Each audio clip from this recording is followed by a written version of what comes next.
ไปเบิงทางกรมสื่อสารกรมใหญ่เสนาธิการกองทัพได้เข้าอวยพรกรมสื่อสารกระทรวงป้องกันความสงบ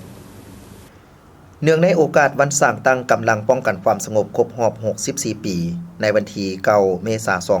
2025กรมสื่อสารกรมใหญ่เสนาธิการกองทัพได้นำเอากระตาของขวัญและกระตาดอกไม้เข้าอวยพรคณะผักคณะกรมสื่อสารกระทรวงป้องกันความสงบ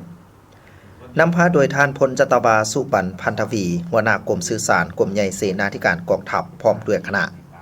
เป็นเกียรติต้อนรับโดยท่านพลจัตวาแสงประเสริฐสุธรรมวงศ์หัวหน้ากรมสื่อสารกระทรวงป้องกันความสงบพร้อมด้วยคณะในโอกาสนี้ท่านพลจัตวาสุปันพันธวี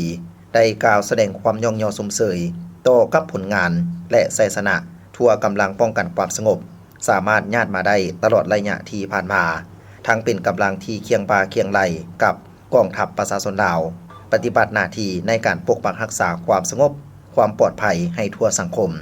ก็คือการปกปักรักษาประเทศชาติไว้อย่างมั่นคงพร้อมทางกล่าวคำอวยพรไสอันประเสริฐให้คณะผักคณะนำกรมตลอดหอดนายและพลตำรวจภายในกรมสื่อสารกระทรวงป้องกันความสงบจงมีสุขภาพที่แข็งแรง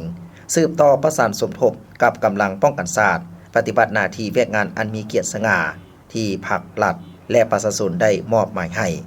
สืบต่อพัฒนาก่อสร้างกำลังป้องกันความสงบให้นับมือเติบใหญ่ขยายตัวขึ้นไปเรื่อยๆและในโอกาสนี้ท่านพลจัตวาแสงประเสริฐสุธรรมวงศ์ก็ได้กล่าวแสดงความขอบใจต่อคณะนำกรมสื่อสารกรมใหญ่เสนาธิการกองทัพกระทรวงป้องกันประเทศ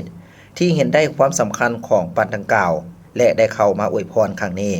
พร้อมทั้งได้อวยพรให้ท่านตลอดหอดนายและพลทหาร